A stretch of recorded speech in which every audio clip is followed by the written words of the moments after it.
Добро пожаловать, друзья, на канал Фактограф. Сегодня мы отправимся в захватывающее путешествие по ужасающим экспозициям, где каждый шаг пронизан тайнами и страхом. Эти музеи не для всех, слабонервным вход запрещен, но смельчаки, решившиеся на странную экскурсию, смогут услышать темные истории и увидеть жуткие экспонаты, способные вызвать мурашки по коже. В этом видео мы покажем вам музей Чистилища, музей пыток, музей смерти и даже неоднозначную башню сумасшедших. Вы сможете не только краем глаза взглянуть на жуткие экспонаты, но и услышать короткую историю каждого музея. Давайте окунемся в мир страха и загадок вместе. Поехали! Музей Чистилища. Рим, Италия. Рим – это маленький мир, который невозможно за один день обойти. Но если вы любите мистику и желаете пощекотать себе нервы, то загляните в музей душ в Чистилище, который расположен на правом берегу реки Тибр. Музей находится в стенах неоготической церкви Святого Сердца Иисуса Христа. В небольшом помещении собраны многочисленные потусторонние артефакты, взглянув на которые у посетителей волосы на голове становятся дыбом, а по телу пробегает нервная дрожь. Коллекция начала пополняться в конце 19 века, и, по сути, она является доказательством существования потустороннего мира. Экспонаты, как уверяют в музее, это следы душ, попавших в чистилище. Например, здесь можно увидеть отпечатки обгоревших рук на деревянном и бумажном полотенцах, постельном белье или очертания горящего пламени на страницах священных книг. Возле каждого предмета есть табличка с его историей на нескольких языках.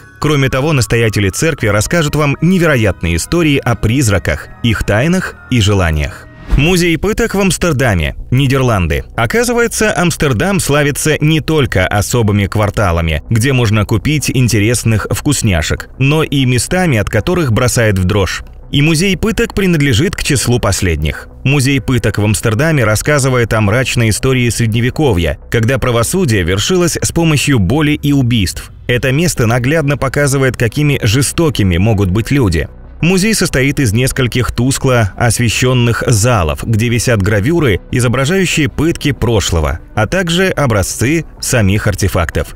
Коллекция насчитывает более 40 орудий наказаний из разных частей Европы, от стула Инквизиции до гильотины. Но самое ужасное, что здесь представлены и некоторые современные технологии, способные нанести увечья человеку. Все экспонаты подписаны для посетителей на нескольких языках.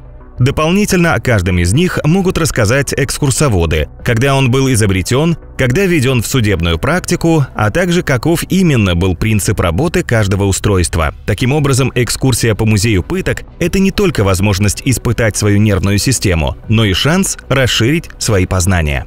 Музей смерти в Лос-Анджелесе, США. Один из самых спорных и нестандартных музеев мира был создан в 1995 году. Основатели заведения посвятили его смерти во всех ее проявлениях. Музей смерти не нуждается в креативной рекламе, там даже нет гидов, но всегда полно посетителей. Сюда можно входить только взрослым с крепкими нервами и здоровым сердцем. Внутри представлены атрибуты похорон, средства для бальзамирования тел, инструменты для вскрытия трупов. Но это только цветочки. Фотографии настоящих ужасных сцен убийств и вскрытий, снимки жутких ДТП, фотографии казней, экспонаты, графически отображающие различные случаи убийств, а также комнаты, посвященные исключительно самоубийствам. Все еще не страшно? Тогда попробуйте посмотреть видео, в которых демонстрируются реальные убийства. Жуть! И, пожалуй, самым ярким экспонатом является отрубленная на гильотине голова кровавого серийного убийцы по прозвищу «Синяя борода». Да-да, это тот маньяк, который убил около 300 женщин.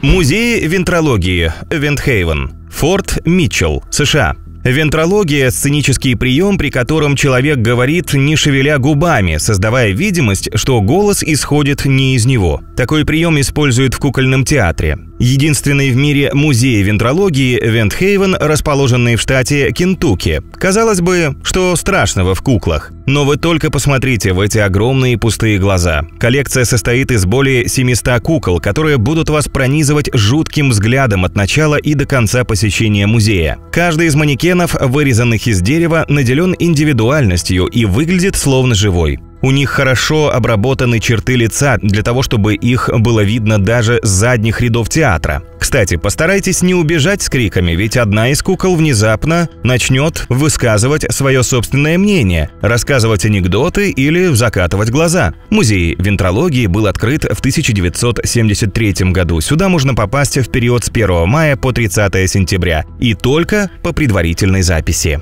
Музей мумий в Гуанахуато, Мексика. В музее представлены 111 естественно мумифицированных тел, многим из которых более 150 лет. Мумии находятся за стеклом с эффектной подсветкой. На каждой из них сохранилась кожа. Некоторые из покойников выставлены в одежде, в которой были похоронены. Но как возник такой жуткий музей? Началось все в 1865 году, когда в Гуанахуато произошла вспышка эпидемии холеры, и много людей погибло. До 1958 года жители города, чьи родственники покоились в здешних могилах, обязаны были платить налог. Если кто-то уклонялся от уплаты, то тела его близких эксгумировали. Благодаря сухому климату и особенному составу почвы тела весьма хорошо сохранились и мумифицировались естественным путем. Так сформировался фонд будущего музея. Здесь вы увидите мумии мужчин, женщин и детей, у многих из которых открыты рты, навсегда застывшие в криках ужаса, так как некоторых людей могли по ошибке похоронить заживо. Но, пожалуй, самым жутким экспонатом является самая маленькая мумия в мире – нерожденный ребенок женщины, умершей от холеры.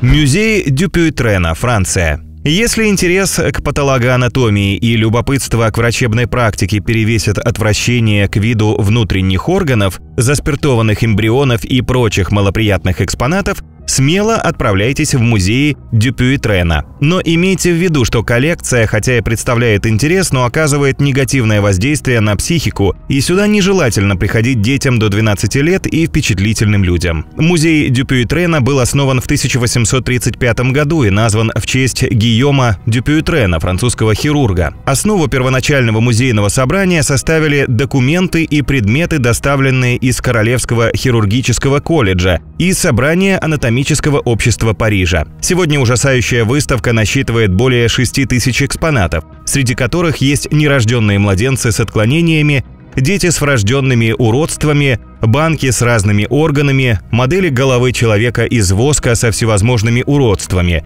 Зрелище не для слабонервных. Сегодня музей Дюпюйтрена испытывает финансовые трудности, поэтому его будущее неясно. Музей криминальной антропологии имени Чезаре Ламброза, Италия. Если вы поклонник жуткого и увлекаетесь преступным мышлением, то музей криминальной антропологии Чезаре Ламброза в Турине – место, которое вам обязательно стоит посетить. Уникальный в своем роде музей был основан в 1876 году Чезаре Ламброза, известным врачом и антропологом, который был одержим идеей, что девиантное поведение и криминальные наклонности связаны с формой и размерами черепа. Он собрал и классифицировал черепа солдат, гражданских лиц, преступников и сумасшедших. Экспонаты включают анатомические препараты, рисунки, фотографии и даже настоящие тела преступников. Эти артефакты дают пугающее представление о сознании преступников и методах, используемых для его изучения. Воздух этого места напоен страхом. А если вам этого мало, можете лично познакомиться с головой доктора Ламброза. Она прекрасно сохранилась в стеклянной камере. Так Ламброза не только заложил основы современной криминологии, но и пожертвовал свое тело науке. Паразитологический музей в Мигура, Япония. В токийском районе Мигура в 1953 году открылся единственный в мире музей паразитологии. Здесь выставлены экземпляры, извлеченные из органов людей, рыб и животных. Экспозиция насчитывает более 45 тысяч представителей этих организмов. Здесь вы можете узнать о многих разновидностях паразитических форм жизни. Некоторые из них хранятся в специальных банках с раствором, как, например, вши, пиявки, черви, солитеры, а другие запечатлены на фотографиях. На всеобщее обозрение выставлены мозг дельфина, язык черепахи, сердце собаки, пораженные паразитами. Особой популярностью среди экспонатов пользуется червь длиной 8,8 метров, который обитал в теле японца. Мужчина просто неудачно пообедал рыбой. Жуть! Этот музей заставит вас содрогнуться и может сделать из вас параноика. Будьте осторожны. Государственный музей Аушвиц-Биркенау, Польша, Освенцим. Государственный музей Аушвиц-Биркенау расположен в польском городе Освенцим, в 60 километрах от Кракова. Во время Второй мировой войны в этом месте находился печально известный концентрационный лагерь Аушвиц, в котором погибло более 1 миллиона людей. В концлагере нацисты людей не только убивали, но и жестоко издевались над ними. Большинство жертв были еврейского происхождения. В 1947 году концентрационный лагерь был переоборудован в музей, а в 1979 году был включен в список всемирного наследия ЮНЕСКО. Ежегодно музей посещает около 1 миллиона туристов со всего мира. Что здесь можно увидеть? Стоячие камеры, бараки с жесткими койками, закрытая площадка для расстрелов, газовые камеры смерти, ограда с колючей проволокой, крематорий – все это производит неизгладимое впечатление. Здесь представлена коллекция исторических фотоснимков, одежда заключенных и предметы быта. Также в Аушвице сохранились остатки железной дороги, по которой эшелоны доставляли людей, а нацисты проводили их отбор. История музея Аушвиц-Биркенау хранит в себе много жутких тайн, а выставленные экспонаты приводят в ужас каждого, кто хотя бы раз побывал здесь. Башня сумасшедших в Вене, Австрия. Это одно из самых страшных и завораживающих мест в мире, вся история которого навевает ужас. Башня сумасшедших. Такое название закрепилось за одним из зданий Музея истории естествознания, в котором раньше в нечеловеческих условиях содержали умалишенных. А сейчас располагается коллекция, представляющая посетителям все мыслимые и немыслимые патологии и уродства. Решившимся испытать судьбу в башне сумасшедших предлагается увидеть около 4000 весьма необычных и в меру отвратительных экспонатов. Здесь нашли свое последнее пристанище тела с ярко выраженными патологиями и признаками ужасных мутаций. В музее есть комнаты, посвященные различным болезням, восковые слепки различных частей тела и внутренних органов человека, подверженных язвенным изменениям, поврежденных волдырями и прыщами от различных болезней, деформированные до неузнаваемости скелеты, черепа и восковые головы людей, подверженных страшным недугам, а также инструменты, приспособления и препараты, которыми в средние века лечили болезни. Экскурсия в этот музей станет одновременно и поучительной, и отвратительной. На этом у нас все, друзья. Какой музей вам выдался самым страшным? И какой из них вы хотели бы посетить? Делитесь своими впечатлениями в комментариях.